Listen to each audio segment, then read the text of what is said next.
Assalamualaikum warahmatullahi wabarakatuh. Bismillahirrahmanirrahim. Alhamdulillahi rabbil alamin. Wassalatu wassalamu ala rasulillah wa ala alihi wa sahbihi ajma'in. Qala rabbi syrah li sadri wa yassir li amri wahlul 'uqdatam min lisani yafqahu qawli. Allahumma iftah lana qulubana fi talabil ilmi warzuqna ikhlasu fihi wal amalu bihi wan nashru bihi hatta ya'tiyana al yaqin. Amin ya rabbal alamin. Amma ba'du. Alhamdulillah, syukur dan puji dipanjatkan kehadrat Allah Subhanahu wa taala. Dengan izin, ketentuan dan kasih sayang Allah, dapatlah sama-sama pada kesempatan pagi duha yang berbahagia ini, pada hari Sabtu ini kita dipertemukan Allah setelah sejak lamalah kita tak bertemu dalam tempoh yang macam-macam lah, PKP lah, lockdown lah. Namun akhirnya dapatlah kita bersua kembali dengan majlis ilmu yang kita doakan moga keadaan ini berterusanlah, maknanya dapat bersua dan meneruskan program-program kita ni, mudah-mudahan insya-Allah ya. Jadi biasalah bila dah lama kita tak bertemu, jadi mungkin banyak kita terlepas lah kot ya, termasuk dengan saya sekalipun lah. Jadi boleh maklum saya dah lebih kurang muka surat ataupun bab mana 45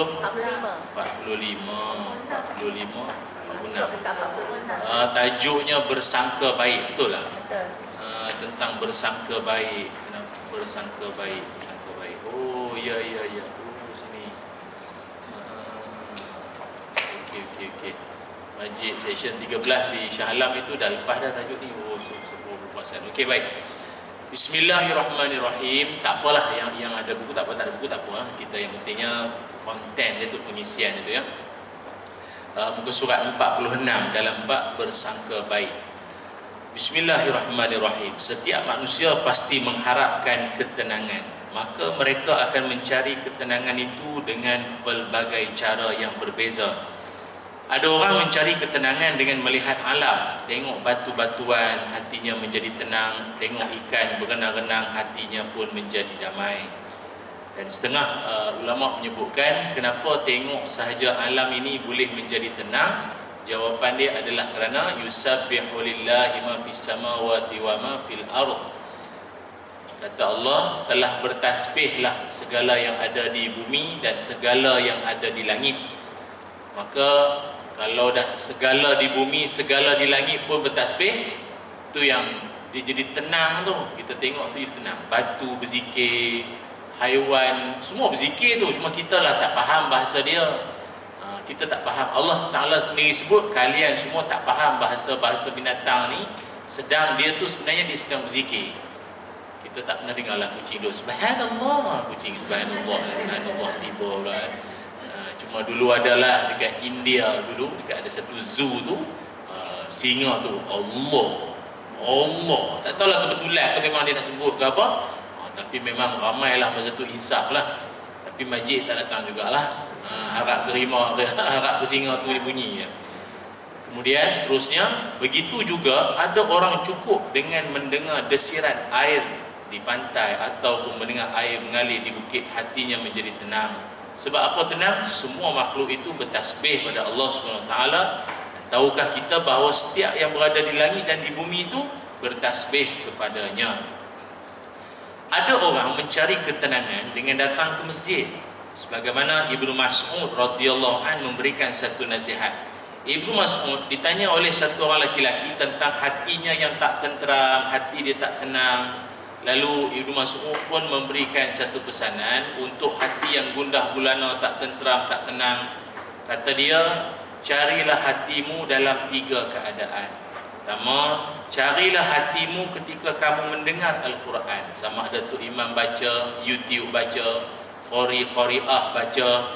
Kalau rasa dengar Quran pun hati tak berapa nak tenang, maka kata Ibnu Mas'ud, carilah hatimu ketika duduk-duduk dalam majlis zikir. Macam kita ni pun majlis zikir lah ni.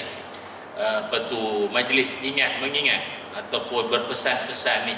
Maka kalau tak tenang juga, ada rasa tak kena something wrong, ada macam ada gelisah lagi lah. Carilah hatimu ketika kamu duduk-duduk sendirian.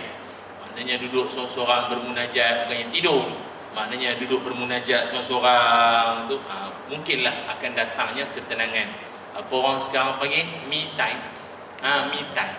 Bukan me noodle tu, me saya. Masa saya, me time.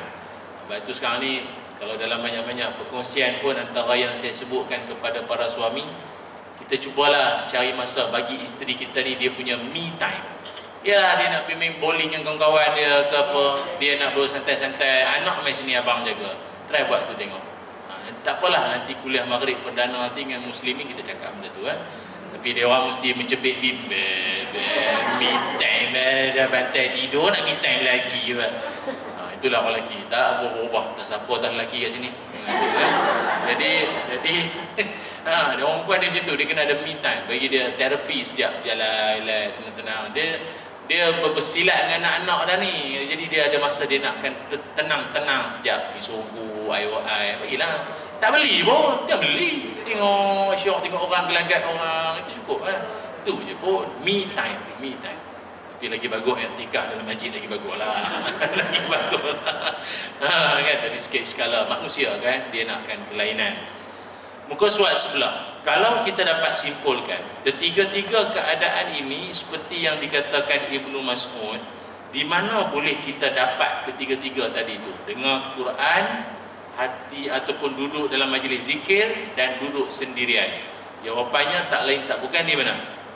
Di masjid package, dengar tu imam baca Quran ataupun majlis zikir kan, dan di sana adanya ketiga-tiga elemen tersebut. Di masjid ada orang baca Quran, ada majlis ilmu, dan kita boleh duduk i'tikaf sendirian. Selain daripada merenung alam dan hadir ke masjid, ada juga orang mencari ketenangan dengan mengamalkan satu sikap. Sikapnya apa? Bersangka baik. Okay. Cara untuk mendapatkan hati yang tenang adalah dengan bersangka baik. Dia macam ni, istilah dia ataupun ayat dia begini ya. Bersangka baiklah walaupun yang berlaku itu tak sebaik yang kita sangka. Macam mana tu pusing-pusing ayat ni pagi Ustaz ni? Berasa pula. Sekali ya. Bersangka baiklah dengan apa yang berlaku walaupun yang berlaku tak sebaik yang disangka. Faham tak? Tak apa. Macam itulah maksudnya ya.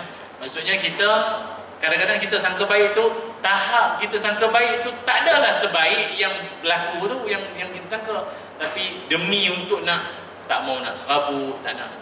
Sekarang ni tahu kan, di Malaysia kita ni yang mengalami masalah gangguan mental tu kadar dia makin meningkat, dan rupanya gangguan bukan gila cerita lain. Gangguan mental ni di Malaysia ni jatuh nombor 2 penyakit paling berbahaya. Nombor 1 champion, tak boleh siapa lawan, jantung nombor 1 jantung. Yang kedua gangguan mental, maknanya yang kencing manisnya, darah tinggi, bawah lagi. Nombor 2 gangguan mental. Gangguan mental ni macam saya sebut tadi, dia tak semestinya gila. Dia mungkin normal, pakaian dia apa semua macam kita, tapi ada satu-satu keadaan tu dia macam something Siang tadi bawa motor, bawa anak kecil jalan pusing round taman, malam pula dia pergi penggal kepala isteri dia. Kan berlaku kan, masuk kes polis tu. Tak, masalahnya kalau dia dah lama tak balik ke rumah, lepas tu jiran-jiran pun kedengaran bunyi pumpam gaduh, guna sabar. Bukanlah kita kata elok lah, bukan, tapi maknanya dia punya bibit-bibit nak jadi tu ada. Tapi ni macam mana? Petang tadi boleh bawa anak jalan, tegur siapa jiran, malam boleh jadi benda tu. Ni kata gangguan mental. Kalau orang psikologi kita gangguan mental, dalam Islam kita adalah benda lain, bisikan, benda-benda bisikan jahat. Dan bisikan jahat ni memang ada pun, Nabi sendiri akui bisikan jahat. Kadang bisikkan ke hati isteri, bisikkan ke hati suami, buat benda zalim apa kan, benda tu kena hindari lah benda tu.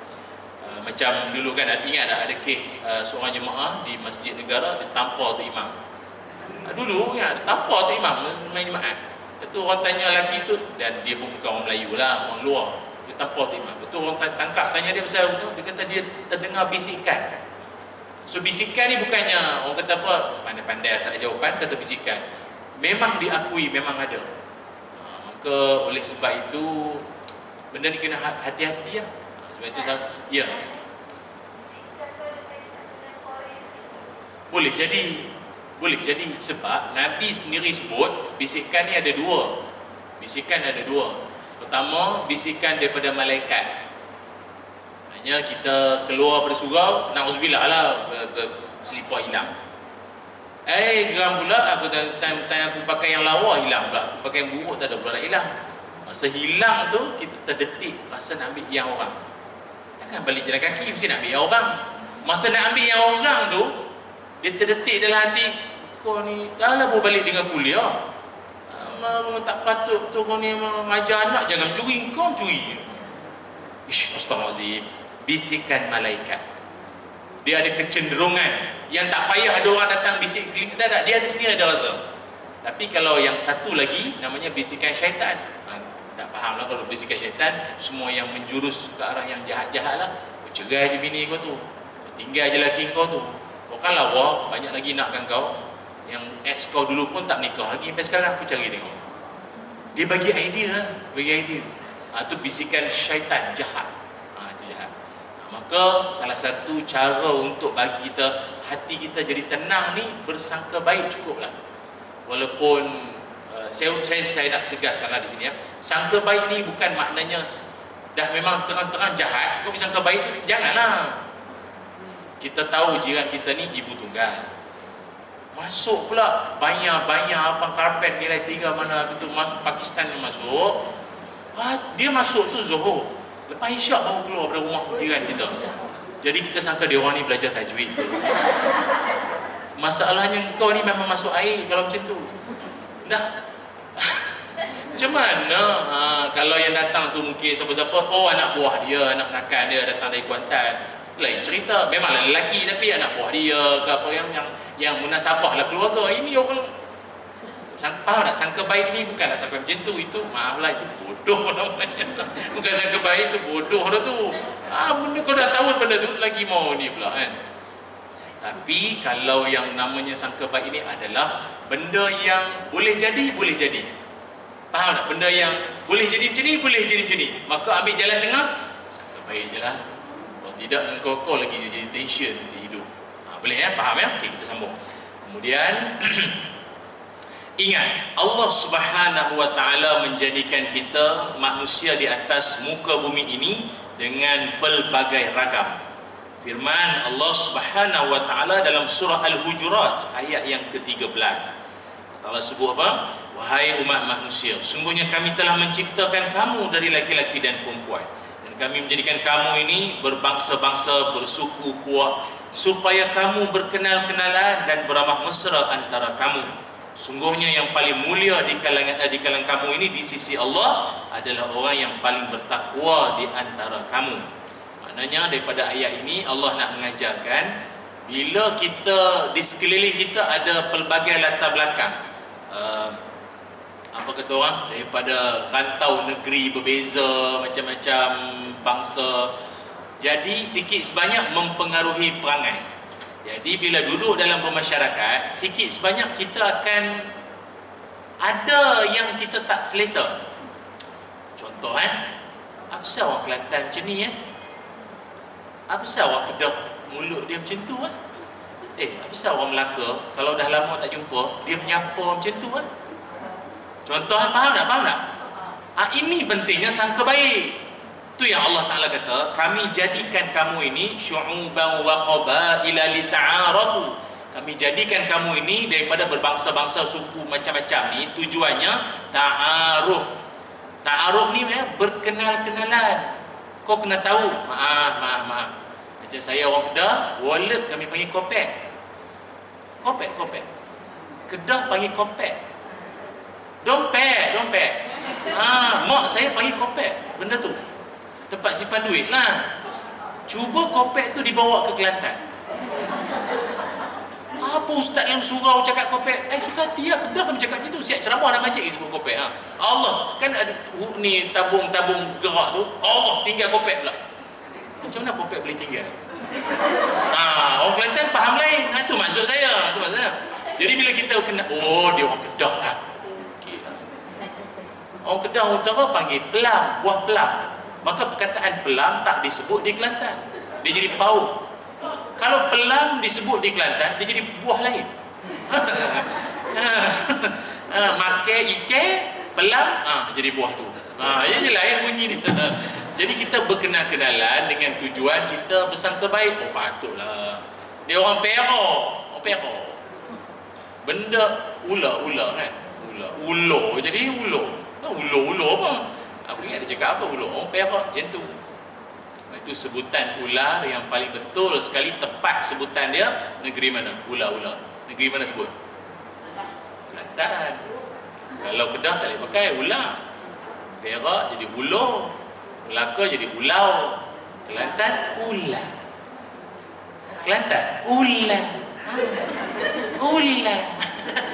Sedap pula tu. Walau yang datang tu anaconda, ular. Anaconda ular. Itu. Jadi rupanya sangka baik ni dia mewujudkan suasana yang harmoni. Harmoni di kalangan kita. Pernah pergi tak kenduri kahwin siap ada karaoke, nyanyi tu 3 hari 3 malam? Ada tak? Kawan-kawan kita sebelah Borneo sana memang macam tu. Siap kalau yang datang tu ustaz, dengan ustaz tu kena karaoke sekali. Jam. Macam mana aku ni? Petiklah lagu puji-pujian Raihan satu. Nak meraih. Kita kena faham. Kita tak boleh kata astagfirullahalazim, ini maksiat, ini dosa ni.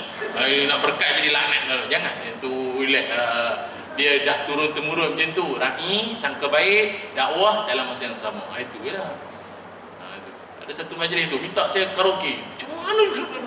Saya kata pergi tak kembali boleh. Rabbani. Jadi sepanjang saya nyanyi tu makan nasi macam tak selera semua. Nyanyi lagu selamat tinggal pengantin pun selalu nak meninggal dah. Padan suruh aku nyanyi lagi saya pantang ke mikrofon boleh. Tapi lagu-lagu macam tu lah, lagu meninggal, lagu pergi haji boleh kan. Ada satu kenduri saya pergi dulu belah selatan tanah air lah. Sebelum tu lagu entah apa lagu lagu macam-macam 70-an lah 60-an pok ye DJ dia okey, kehadiran kita tak disangka Ustaz Ilyas datang. Okey lah DJ tu dandan tukar lagu nasyid. Ada tukar lagu nasyid tak, tapi agak-agak lah. Pergi haji bukannya masa membeli belah. Labbaik Allah. Orang tu nikah pun lagu haji buat apa. Lain kali pasang masa kursus perdana tu tak apa lah. Kursus perdana tak haji buat. Tapi nak bagi tahu kata dia hormat lah. Dia pasang lagu macam-macam. Baik, jadi sangka baik akan membuatkan kita hidup jadi aman. Kalau bermasyarakat tu sikit sebanyak jadi harmoni, kita faham. Jelas dalam ayat di atas Allah SWT menjadikan kita semua ini dengan pelbagai latar belakang, bangsa, suku, kaum dan sebagainya. Di Malaysia kita ni ada pelbagai latar belakang. Ada Kedah, Negeri Sembilan, Pahang, Kelantan, pelbagai lagi. Ada India, Melayu, Siam, Jawa, Banjar, macam-macam lagi lah. Ada orang yang gaya percakapannya seolah-olah kasar, tapi sebenarnya dia tu baik. Cara tu kasar. Tak payah cakap negeri lain. Macam saya sendiri orang Kedah. Kalau dia cakap tu kadang bunyi macam nak gaduh pun ada kadang tu. Wah ni lambat lepak letak tak pak dekat tu. Dia macam itu tu. Saya dulu pun bukanlah ni cerita dululah. Betul saya ni dulu kalau nak cari orang kata kalau orang tanya saya lah jodoh nak cari orang mana? Saya kata kalau dia pilihan nak cari orang Kelantan dululah, cerita dulu. Pasal Kelantan ni lembut sangat, cakap habis. Nanti berguru, sedap tu. Kalau dia maki pun lembut bunyi. Kalau Kedah janganlah lambat balik sikit ke apa, tidur telinong bang. Ya Allah. Lagi-lagi tengok cerita Mami Jarum pula zaman tu. Ui, tobatlah. Tak maulah utara ni aku tak maulah. Dululah. Rupanya apa negeri pun lebih kurang lah. Sama je kita ni. Lebih kurang. Baik, ke surat sebelah 48. Namun di sebalik semua itu, lihatlah dengan tujuannya. Tidak lain ia adalah untuk kita saling kenal mengenali antara satu sama lain. Tapi dalam usaha untuk saling berkenal-kenalan, ada cabarannya tersendiri kerana kita berbeza latar belakang, Perkara yang akan menyatukan kita dalam menguruskan perbezaan latar belakang ni apa? Bersangka baik. Malah ia jugalah menyatukan kasih sayang antara kita semua. Baik, kita tinggalkan situ, terus ke muka surat 49. Poin utama. Kenapa perlu bersangka baik? Kenapa nak kena bersangka baik? Agak-agak kenapa Allah SWT dan Nabi SAW suruh kita ini husnuzan, bersangka baik, husnuzan. Kenapa? Pertama, bila kita sangka baik, maka yang baik-baik akan datang pada kita, insya-Allah. Jika kita rasa yang baik-baik, maka baik-baik itulah yang akan hadir. Sebab apa yang kita lihat kadang-kadang tak penting, namun apa yang bermain di fikiran kita, yang itu yang lebih penting. Di bawah tu saya ada letakkan sikitlah anekdot ataupun kisah pendek dah. Ni ada satu kisah ni, buku ni pun lama dah saya baca buku cerita ni. Yang mana ada ni saya ceritalah, tak payah bacalah yang. Apa tu, seorang isteri, dia ni mengalami apa orang panggil macam anxiety begitu. Dia kebimbangan, kerisauan, takut melampau sangat. Jadi satu malam dia tidur tak mampu lena, tak mampu nak tidur lena. Sebab apa? Dia duk membayangkan pencuri masuk. Dia bayang tu, sekejap tengok pintu tingkap pagar. Cuba tutup tapi tak lelap, tak boleh nak tidur. Tengok lagi, dia jadi takut. Dah sampai dah makan bulan dah macam tu, tak mampu nak tidur malam. Tu ganggu suami dia, tension lah. Satu malam betul-betul penyamun datang. Penyamun datang sungguh. Suami dia pula turun minum air di peti air. Kejut, nyamun. Tu penyamun tu pun, oh, sorry bang, sorry. Tuan rumah tu kata, tak apalah, macam ni lah. Dah ambil barang ke apa? Dah, saya dah ambil dah. Macam ni, sebelum nak balik, jom sekejap, ikut saya sekejap. Bang, sorry bang, kenapa bang? Saya banyak rumah nak rompak lagi. Ya ke? Kejap, spend time sekejap lah, ada masa kot? Ada, boleh lah, selagi tak subuh boleh lah. Saya nak ajak jumpa bini saya, rumah saya. Besar bang? Jomlah, jom jumpa bini saya. Jumpa lah. Dia kejut isteri dia. Isteri dia macam lelak, tak lelak tu. Ya bang, ni penyamun. Oh penyamun? Oh ni penyamun. Oh okey. Penyamun tu tak faham. Bang, sorry nak tanya sikit. Apa ni? Saya duduk selama duduk merompak ni tak pernah pula orang ajak berkenalan lah, silaturahim ke tengah malam macam ni. Apa ni? Kejut bini. Apa cerita ni? Apa cerita sikit. Macam ni, isteri saya ni, dia banyak malam dia terbayang penyamun masuk. Jadi betul-betul awak masuk, baru dia boleh lena. Jadi itulah saya ucap terima kasih lah. Jadi ini kisah tak benar, kisah tak betul pun. Tapi dia mungkin boleh jadi. Dia mungkin tak mustahil boleh jadi tau. Sampailah benda tu jadi pada dia, baru dia lega. Ada orang macam tu. Maaflah, macam musim wabak Covid ni, kita taklah salahkan orang yang sangat bimbang dan takut tempat crowded places. Apa maksudnya? Tempat sesak, ramai kenduri, dewan, awam-awam, apa ramai pun kan. Kita janganlah takut sangat, takut Tuhan, bukan takut hukuman. Tak boleh macam tu. Kita kena railah apa benda yang dia risau. Mungkin dia ada sakit-sakit yang kita kena faham kan. Tapi janganlah melampau takut sangat. Macam dulu kan, awal-awal Covid kan, Corona dulu kan daripada Wuhan, China. Nak order nasi goreng Cina pun takut. Jadi tu melampau. Janganlah macam tu sangat. Sangka baik dah lah. Yang goreng tu mamak, nama je nasi goreng Cina. Yang goreng tu takwa mamak takwa, selesai lah. Betul melampau sangat. Orang kita ni kadang dia panggil apa? Germophobia. Dia fobia terhadap benda-benda tu, makhluk-makhluk halus tu. Nak pegang tu takut, ni takut, tengok orang bersin dah macam zombie. Kadang kita nak bersin pun rasa salah. Dia sambung di rumah kacip sini kan, dia kata aku pula kontak rapat pula letih, gelampi pula hati aku, nak gelampi pula dapat. Jadi kita pun buat macam mana? Sangka baik je lah dia jenis macam tu. Nak tekan butang lift pun pakai lidi, tak pakai jari dah takut lah. Apalah, janganlah kita kata kau ni penakut. Sangka baik. Mungkin dia pernah berapa kali dah jolok hidung ke, dah berapa kali dah pakai gelamping, jadi kita pun hormat, sangka baik terhadap dia. Kan hidup jadi harmoni, aman. Jadi itu yang pertama. Bila kita bersangka baik, maka yang baik-baik akan datang kepada kita. Tengok pada muka surat 51, ada satu pesanan seorang ulama. Oh, lupa pula. Hari ini satu berita yang menyayat hatilah berlaku di seluruh dunia. Syekh Dr. Abdul Qadir Al-Khalidi kan wafat, meninggal dunia. Seorang tokoh ulama tafsir yang sangat hebat lah. Saya pun banyak ke ceramah-ceramah saya ambil pada dia punya poin-poin dia juga. Kan kita doa moga Allah Ta'ala cucuri rahmat ke atas roh ulama tersebut yang sangat terkenal. Itulah dunia nak kiamat kan, seorang-seorang meninggal. Dia sebenarnya kematian ulama ni dia takkan sama dengan kematian artis ataupun mana-mana atlet sukan. Atlet sukan ni kalaupun dia pencen, tak dan pencen, pengganti bersusun tunggu. Berjujuk duk tunggu dah. Berbaris duk tunggu nak mengganti tempat dia. Lagi terror daripada dia legenda tu. Kalau dulu dia boleh lari berapa ratus meter dalam berapa minit, berapa saat, yang ke depan ni lagi terror daripada. Tapi ulama ni sekali dia meninggal, nak cari payah. Anak dia pun kadang takkan sama dengan dia. Bukan kita tak pernah jumpa kan. Kan ada orang cakap-cakap macam tu kan. Ulama tu tok guru apa meninggal, anak dia ada. Tapi bila anak dia orang tengok, orang akan cakap apa? Tak macam pak dia. Tak sama jayah dia. Kan? Maknanya ulama ni patah tumbuh, payah nak dicari ganti. Dia tak sama macam seniman ke apa kan. Itu Piramli meninggal, ramai Piramli baru-baru ni banyak. Piramli jadian pun ramai. Ulama payah nak cari. Allahu Akbar. Itu ya.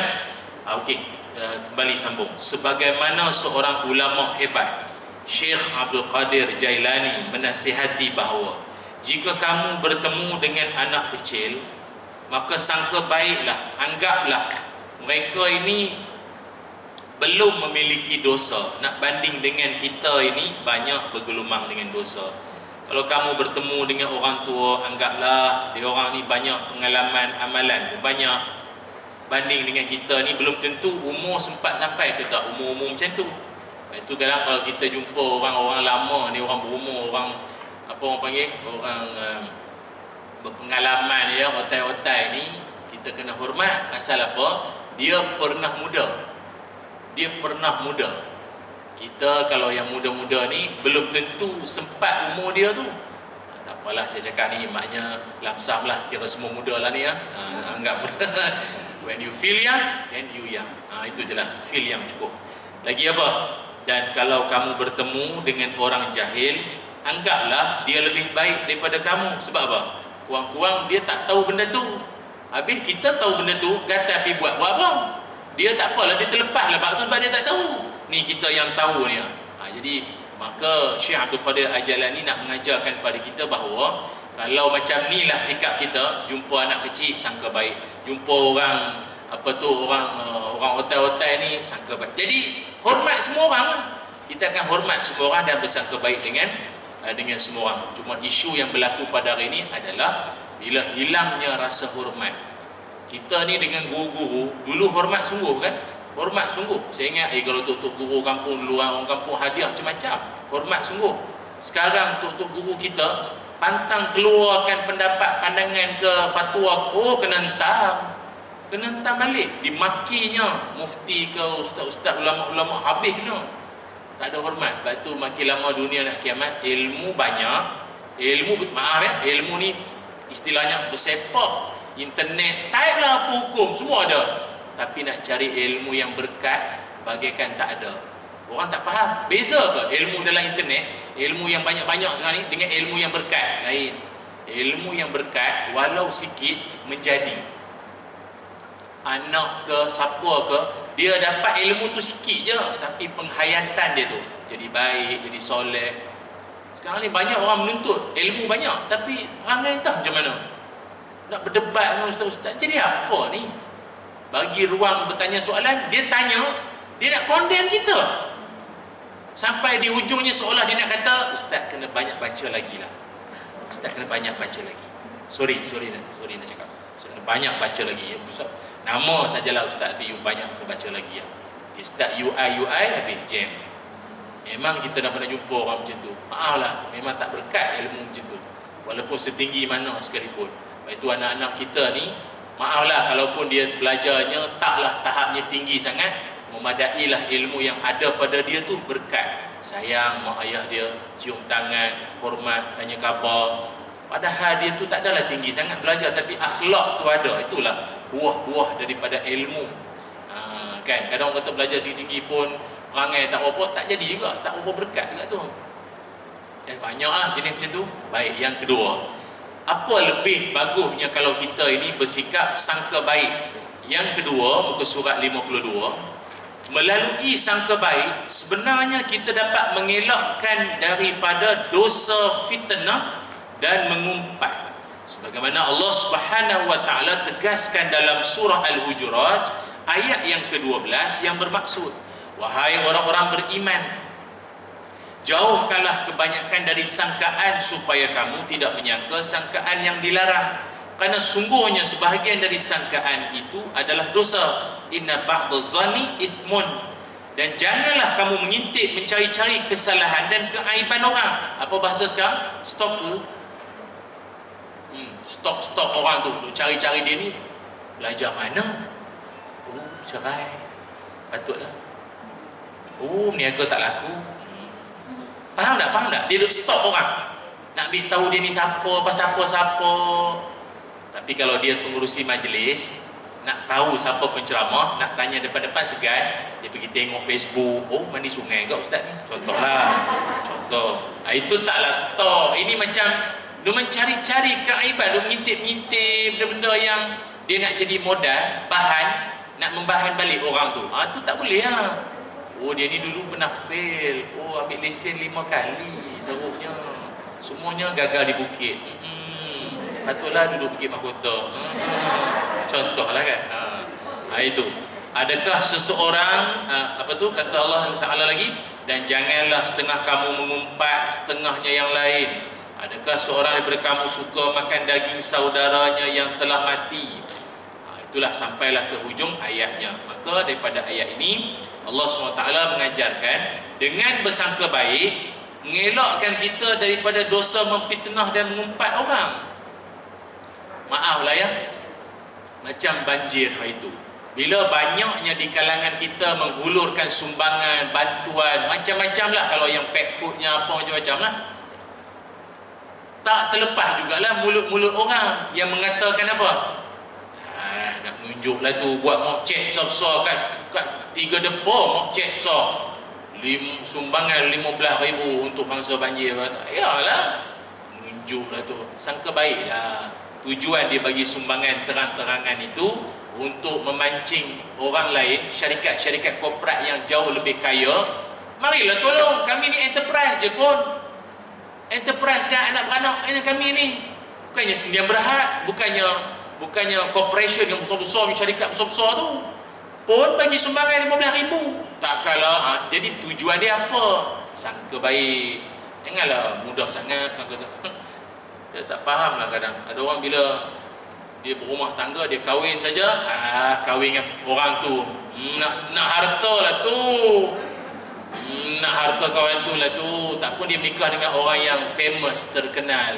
Alah, nak kejar follower, nak pergi ramai peminat. Dia orang dah suram-suram, kahwinlah dengan orang yang terkenal sikit, nama saham dia pun naik pula.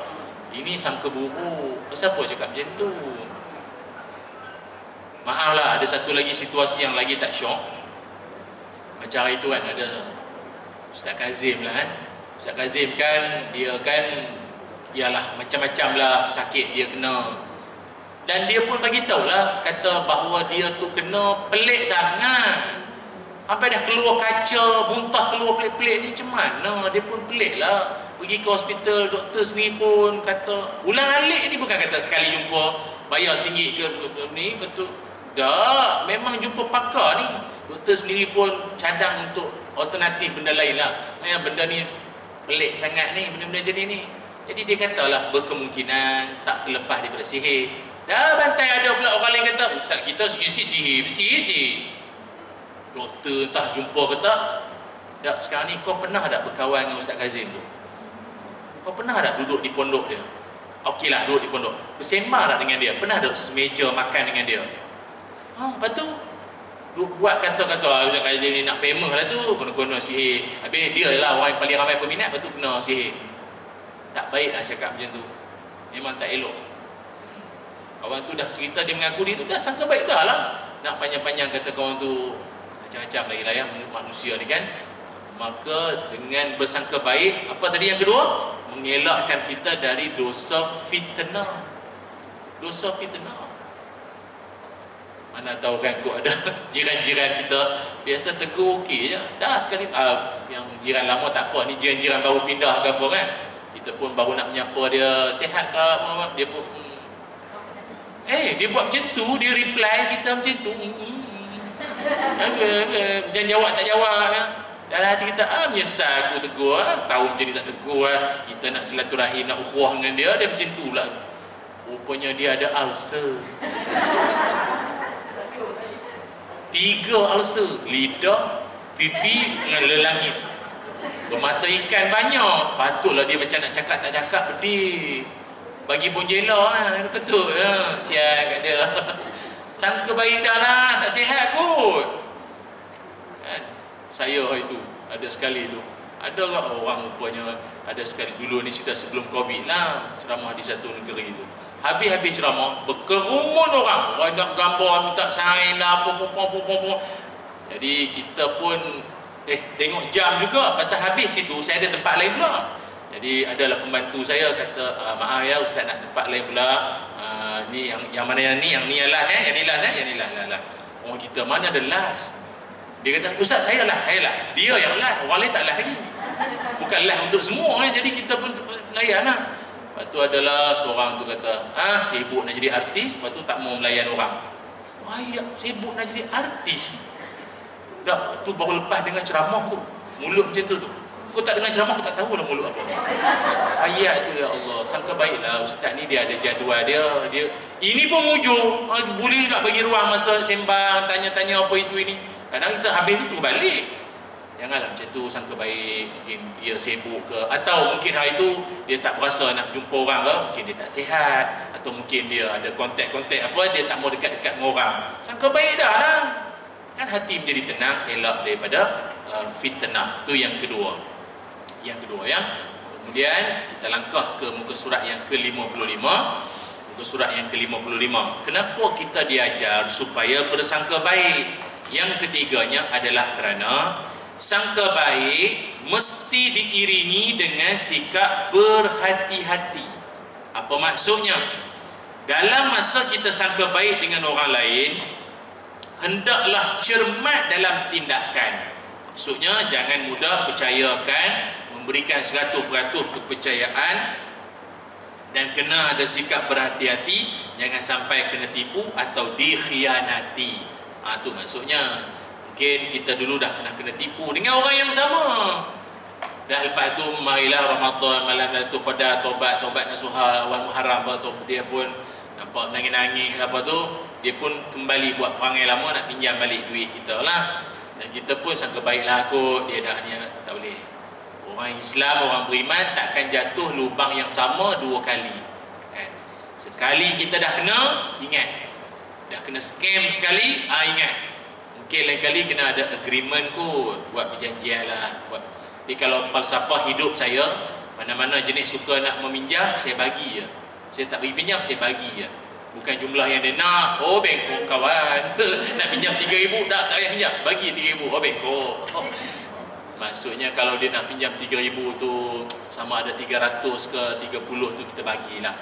Maksudnya ni kira apa ni? Ambil lah tanda support kawan-kawan nak start niaga. Sebab kadang orang kita ni, bila dia niat nak meminjam, kita pun duk tunggu bila dia nak bayar, jadi tension.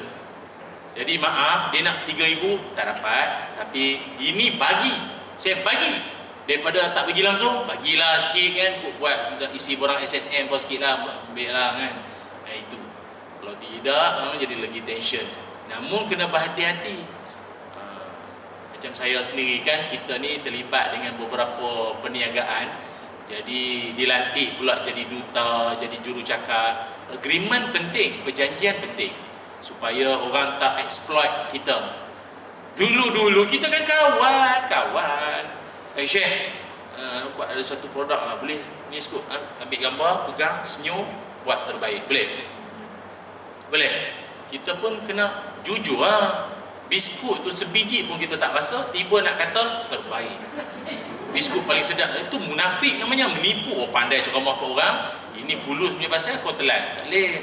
Kawan tak kawan, kita bagi tahu lah, maaf, tak boleh nak main-main ambil gambar senyum-senyum pegang-pegang, kecuali bincang sikit lah, betul ke, ada halal ke, ada mesti ke, ada KKM punya kalau ubat-ubat apa, benda tu kena? Tidak kena weh. Ustaz-ustaz kami kawan-kawan ramai kena, ramai dah kena. Untuk pusat tahfiz, tak tahu lah tahfiz tu kat mana ke apa, tapi atas dasar ini kawan daripada bangku sekolah ni, daripada tak kalah tak percaya, rupa sungguh masuk sini, masuk ke poket dia, tipu. Siapa ustaz tu? Dah ulang alik ke balai dah sekarang ni. Balai ialah tindakan undang-undang. Kepercayaan orang ramai, lepas ni ustaz tu awam macam mana? Memanglah orang tu ingat ustaz tu terkena, tapi lepas ni dah tak hidup, dia fikir orang lain, sikit orang akan terkenang yang dulu ni. Duit kita yang dah masuk ke poket kawan dia, dia pula lagi cakap, orang akan faham tak? Trust apa, kepercayaan orang. Oh jangan. Sebab tu minta maaf lah kalau mana-mana orang kata saya ni cerewet sangat ke apa, biarlah cerewet, supaya kita jaga nama baik dan tak jadi fitnah, tu je. Sian. Fitnah bukan kata kita je, mana-mana institusi itu semua habis fitnah habis. Asal ustaz cakap, iyalah tu, bukan dia tu, tengok Facebook lah, pergi melancong lah Hong Kong, mana pergi lah. Duit kita tu. Jangan. Jadi maknanya sangka baik ni dia kena diiringi dengan cermat, kena berhati-hati. Kalau tidak dia akan habis. Kalau persahabatan putus lah, lepas tu jadi bermusuh lah. Kerana kau lah aku ni apa masuk ke mahkamah lah apa semua, tu kita tak mau. Kita nak kawan lama.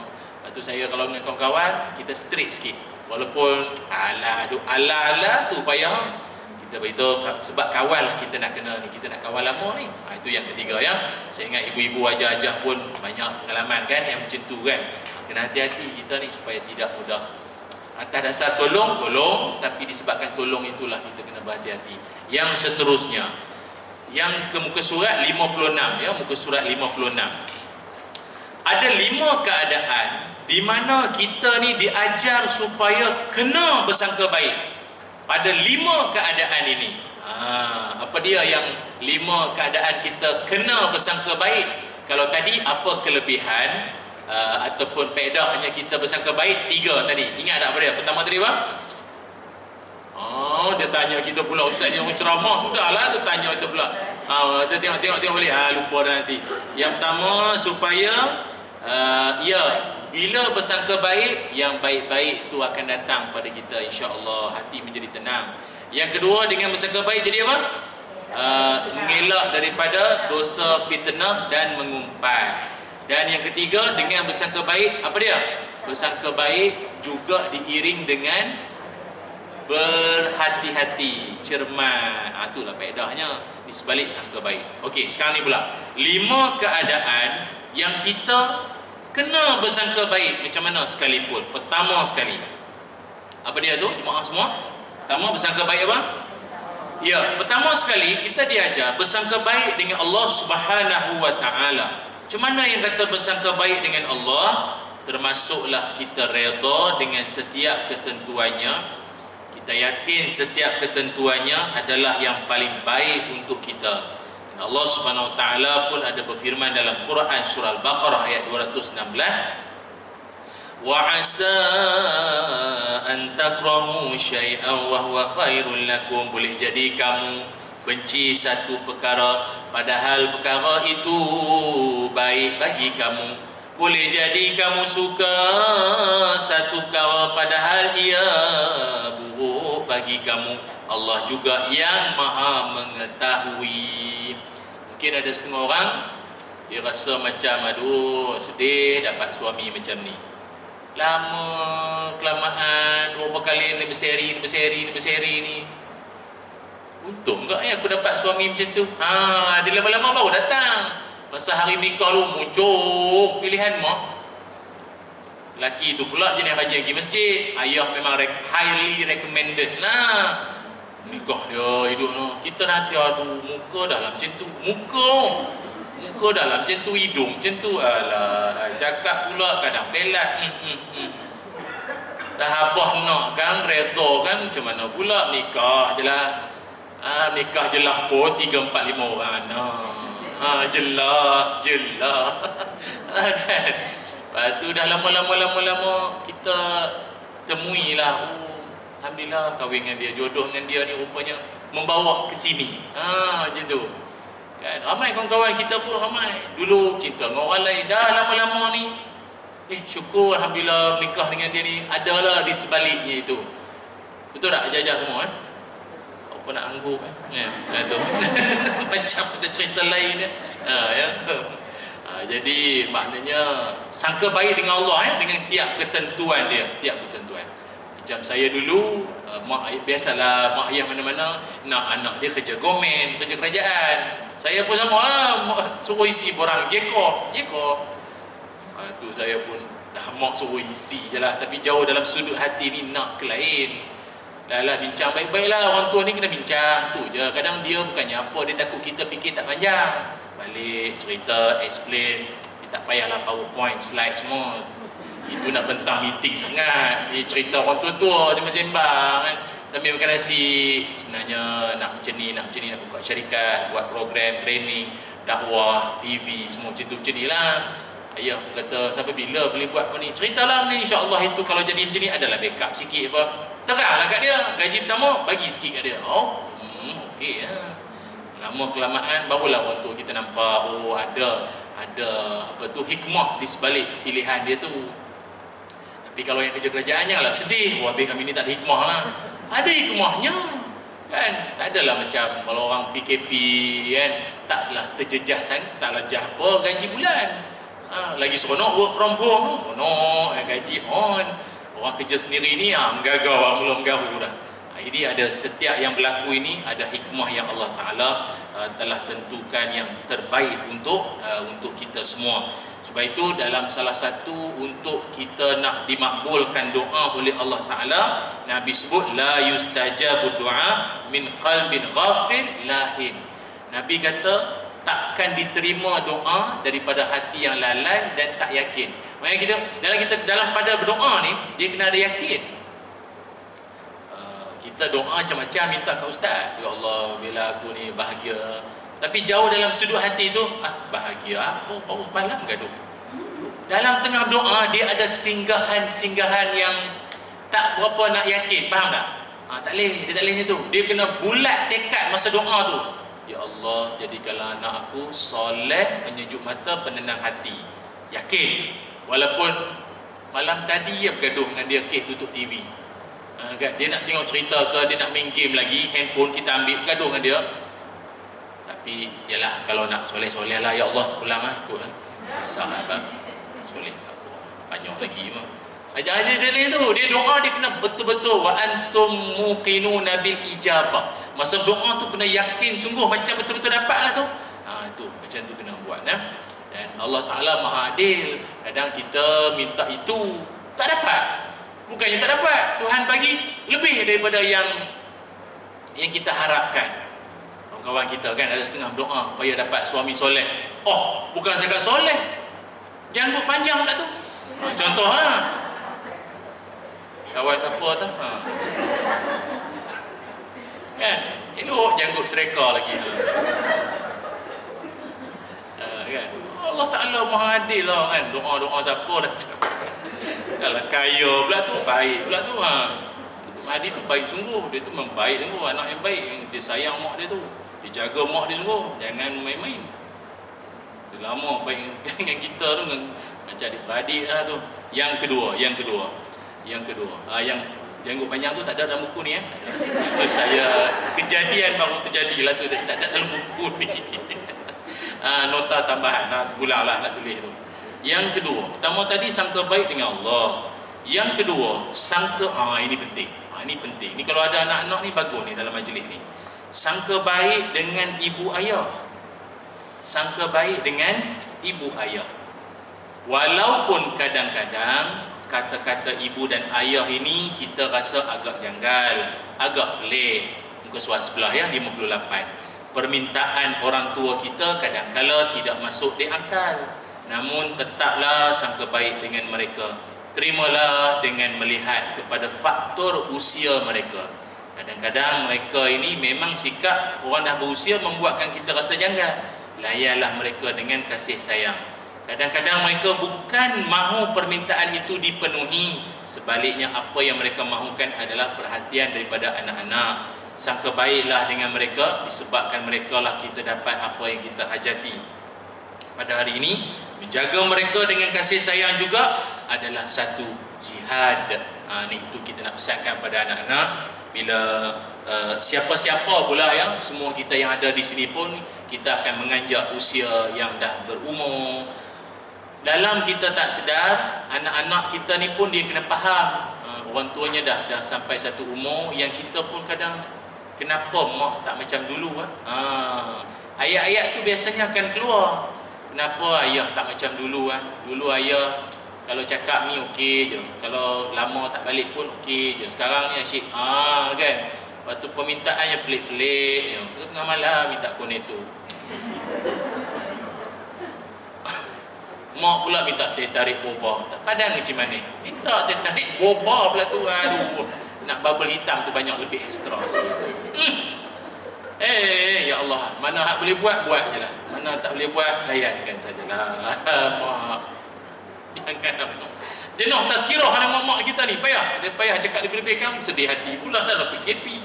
Aduh, teh, macam mana nak buat? Layanlah. Orang tua ni kadang kadang suka tanya soalan sama je soalan dia tanya. Macam mana kerja? Kerja macam mana? Itu bila tanya kerja macam mana. Rasanya balik raya lepas cerita dah kerja kita macam mana, tanya lagi. Dah kalau pindah kerja tempat baru tak apa, kerja tu juga, pangkat tu je pun tak naik-naik pun tanya kerja macam mana. Kadang ada setengah anak-anak ni kadang dia kata tak apa ustaz, saya rasa saya nak rakam buat satu CD menceritakan kehidupan saya. Mak tanya, mak dengarlah CD ni mak, senang. Bukan macam tu, dia orang tua-tua ni yang kan saya tulis tu, dia nakkan perhatian. Dia nak perhatian. Yang kadang-kadang ada bahasa-bahasa yang anak-anak kena cuba untuk fahami benda yang dia tak luah. Dia cerita durian dah keluar, dia cerita rambutan dah merah di pokok. Sebenarnya bukanlah dia nak bagi tahu buah tu sangat. Dia nak kata, bila kau nak balik? Bila kau nak balik? Yang anak kadang pembaris sangat, lurus. Kalau dah durian apa banyak rambutan keluar mak, cadangnya lah. Buka gerai sikit depan surau, jemaah balik je singgah beli. Dapat buat passive income. Yang anak ni pun payah, tak tahu kenapa tak faham. Itulah yang kita kena memahami lah ya. Anak-anak ni dia kena faham mak-mak ayah dia. Sampai macam saya dulu bawa jemaah umrah, lagilah macam-macam kita menyentuh ni orang kita. Aduh, banyaklah kenangan. Ada sekali tu di hotel, seorang makcik tu dia pendiam, senyap sangat pun susah. Kalau jenis musafir ni kena rajin, mulut kena ringan. Kalau mi sesat ke sesat macam tu dah senyap. Bacalah ihdinas siratal mustaqim 40 kali pun payah, senyap. Ada satu makcik tu ke hulu ke hilir depan bilik hotel. Asal apa makcik ni? Tak tanya Tak apalah, tanya je lah. Hajar, kenapa Hajar ada pusing-pusing depan bilik ni? Tunggu kawan. Oh, tunggu kawan. Tu tak tunggu dalam bilik ya, tunggulah dalam bilik. Nak tunggu dalam bilik, kunci dekat dia. Oh Allah, apa kunci kat dia pula? Kunci kat dia, dia bagi saya kad je. Dia bagi apa aja? Ni kad ni ustaz. Aja, sebenarnya kad ni lah kunci. Oh, kad ni kunci. Ingat kunci dah hotel dia pakai kad. Oh. Kami pun depan makcik tu taklah gelak. Masuk bilik dah gelak.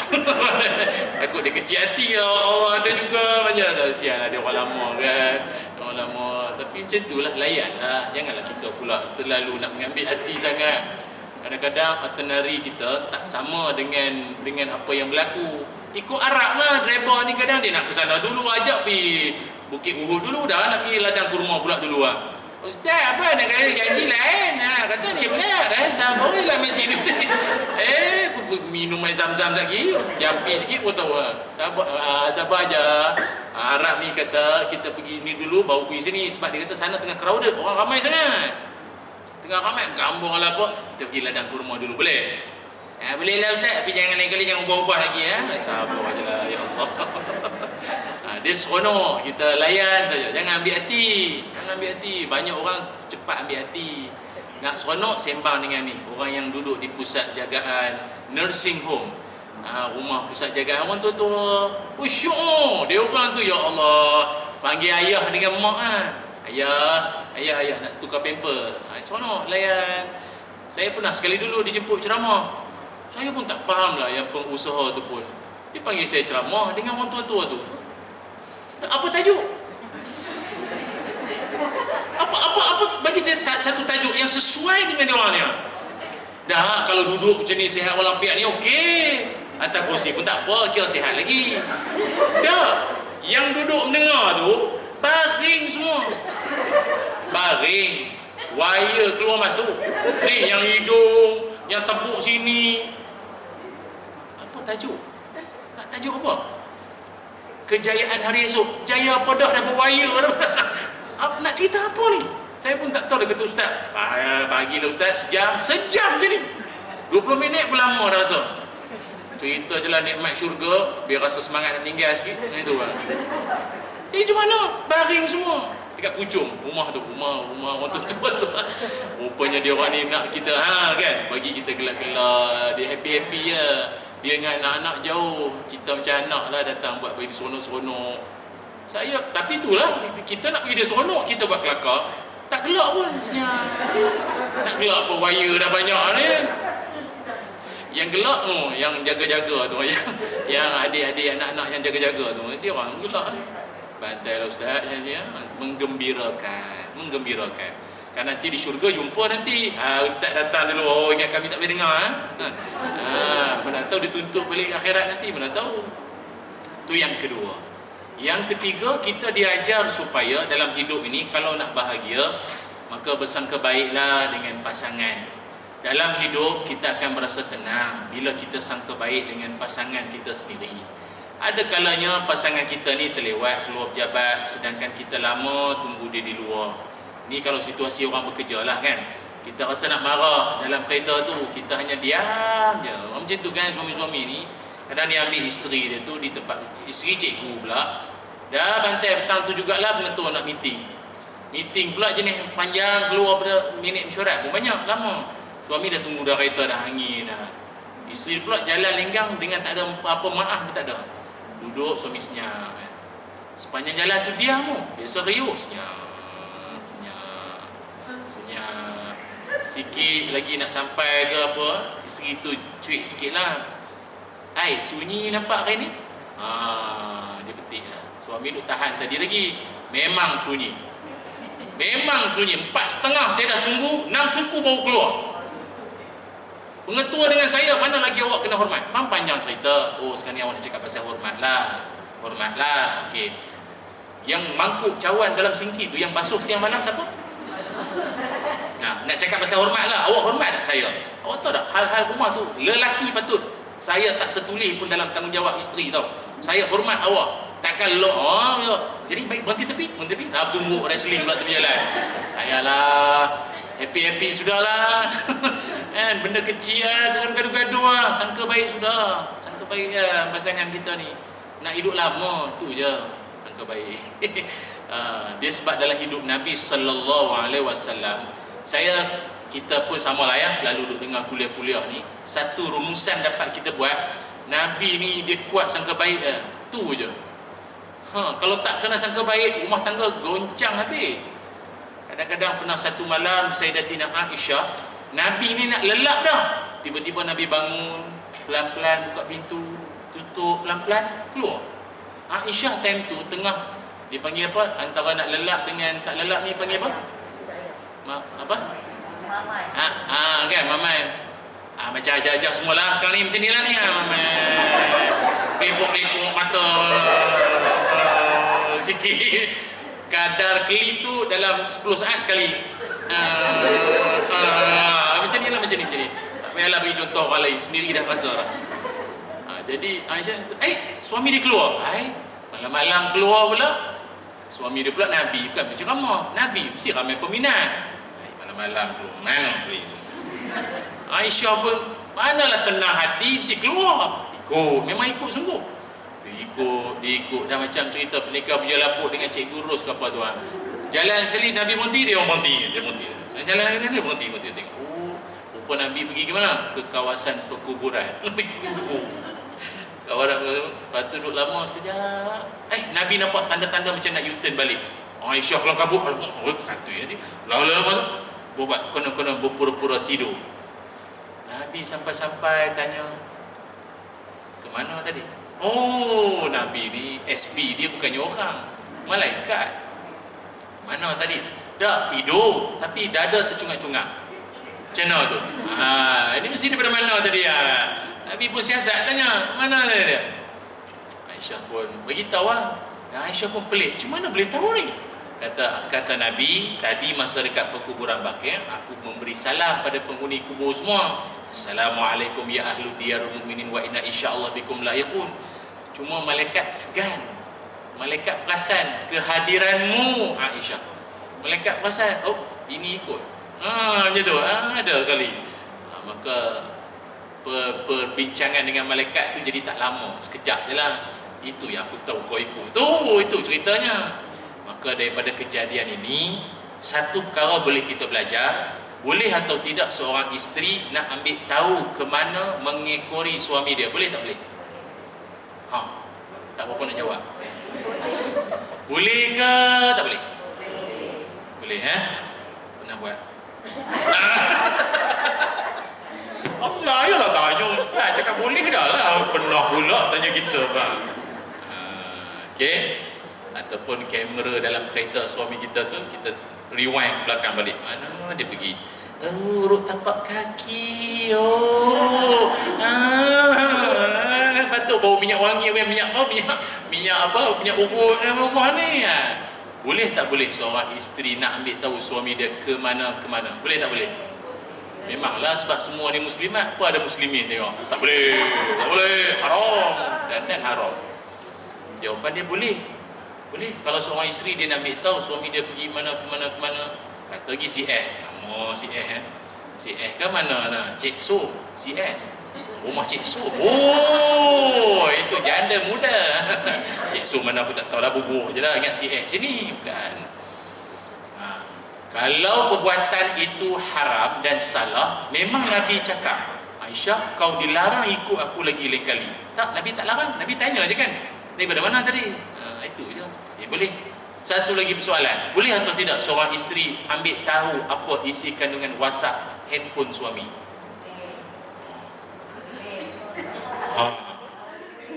Boleh tak boleh? Boleh tapi ada. Tahu tak apa? Macam pengalaman. Macam pengalaman orang. Boleh tak?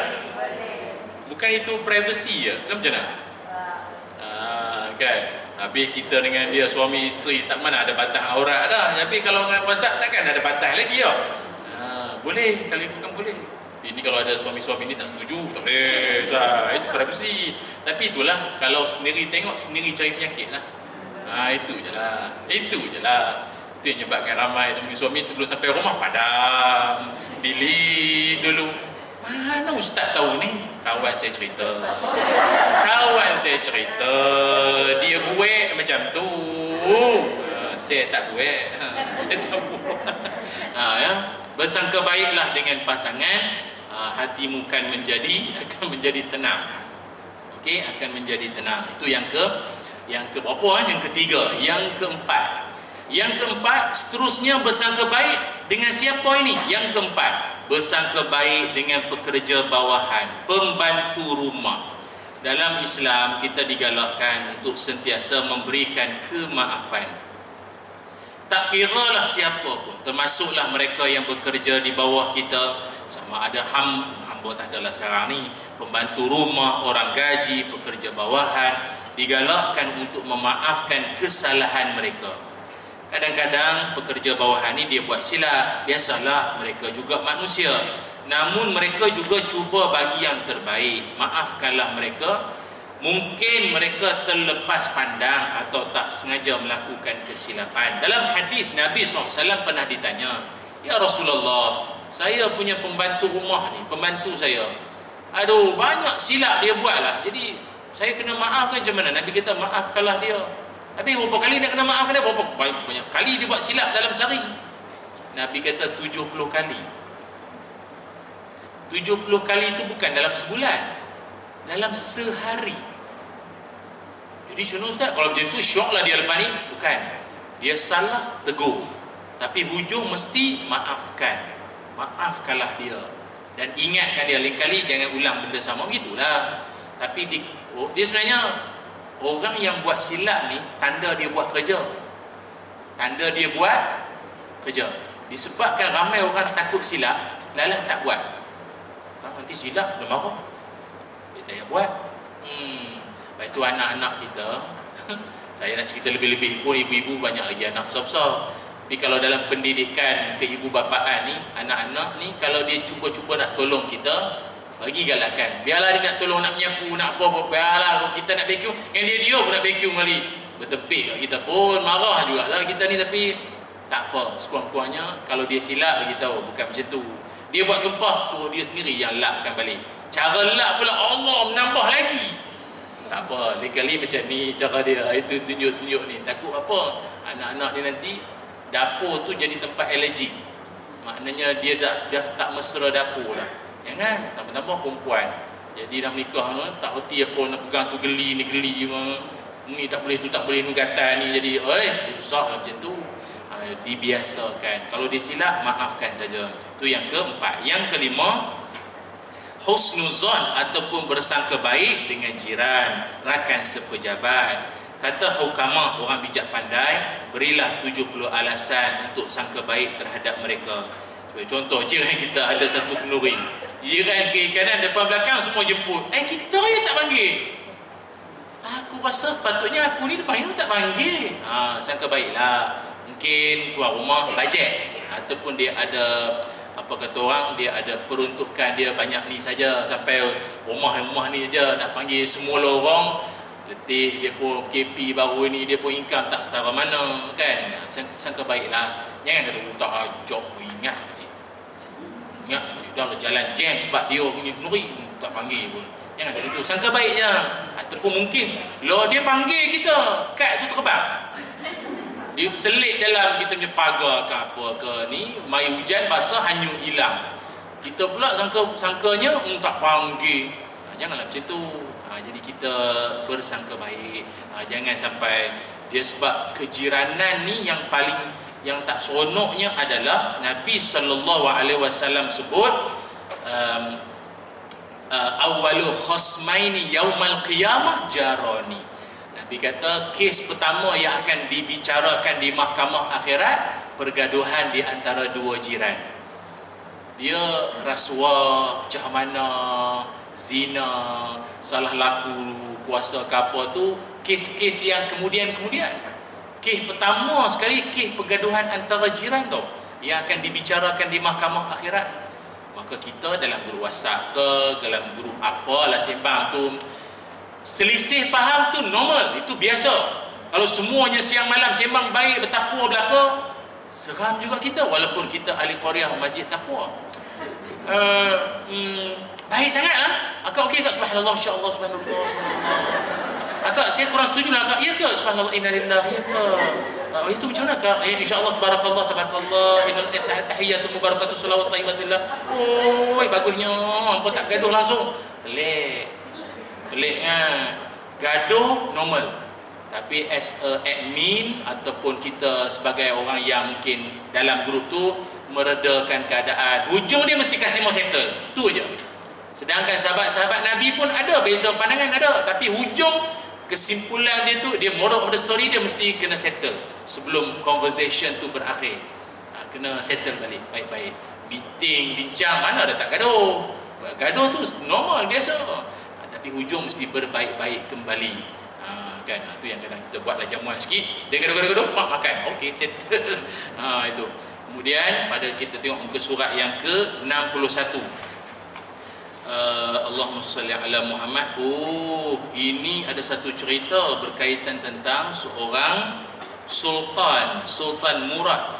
Sultan Murad ni ayah kepada Sultan Muhammad Al-Fatih.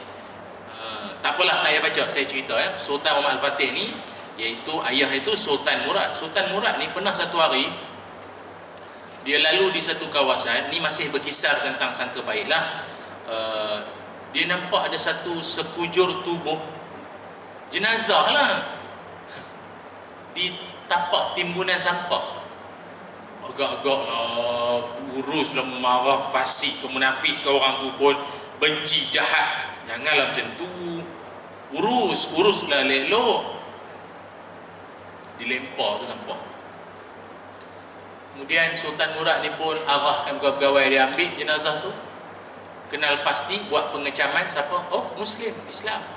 Uruskan, semayangkan. Yang semayangkan dia Sultan tu sendiri. Sultan Murad tu semayang, imamkan dia. Oh, hebat. Sampailah dikebumikan, barulah buka siasatan. Kertas siasatan dibuka. Siapa Mamat ni? Tahulah Islam, tapi dia ni punya behind the scene, dia ni siapa? Siasat, rupanya dia ni siapa? Dia satu orang yang sangat-sangat baik, soleh orang dia. Macam mana orang soleh dilayan macam tu? Rupanya dia ni dulu, dia tak berapa layan sangat jenis ceramah dakwah di surau masjid. Dia jenis pergi ke macam hari ni kita kata disko lah, pak-pak ni, tempat perjudian, pelacuran. Itu tempat dia ceramah. Pasal dia kata, barangkali lah setengah orang fikir sini dah banyak jadual penuh. Tempat-tempat tu siapa nak dakwah dia bang? Nak dakwah dia orang siapa tu? Dia lah ke situ. Isteri dia pesan, bang, kalau abang teruskan perangai macam ni, lama kelamaan saya takut orang sangka buruk.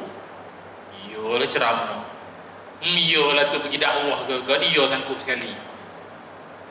Apa kata suami dia? Tak tahulah suami dia kata apa? Apa yang dia buat selama ini memang silat air bulan orang benci, tapi walau orang benci pun, yang akan semayangkan jenazah dia adalah tuanku sendiri. Sultan Murad akan semayang. Bini dia pun dalam hati, cakap tiba pula tuanku main semayangkan dia. Tak apalah, orang tua-tua ni kadang cakap ni tak betul, tak tahulah. Rupanya sungguh jadi.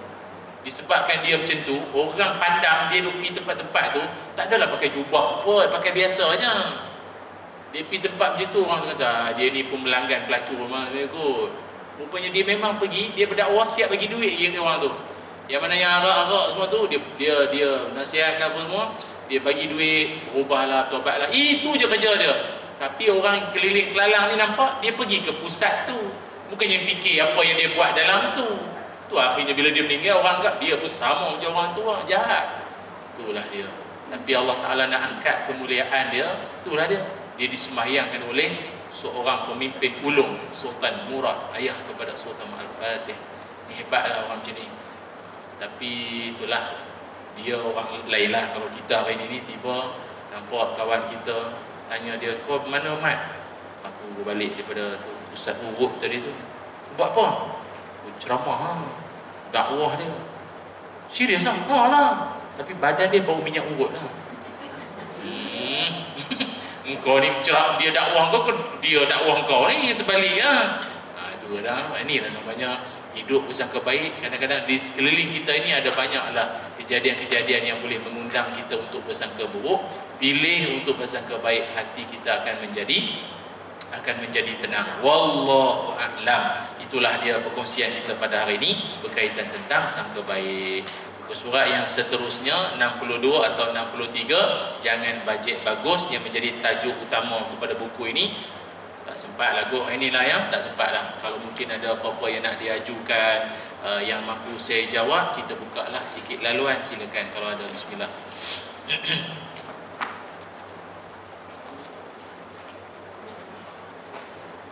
Ada ke? Silakan kalau ada.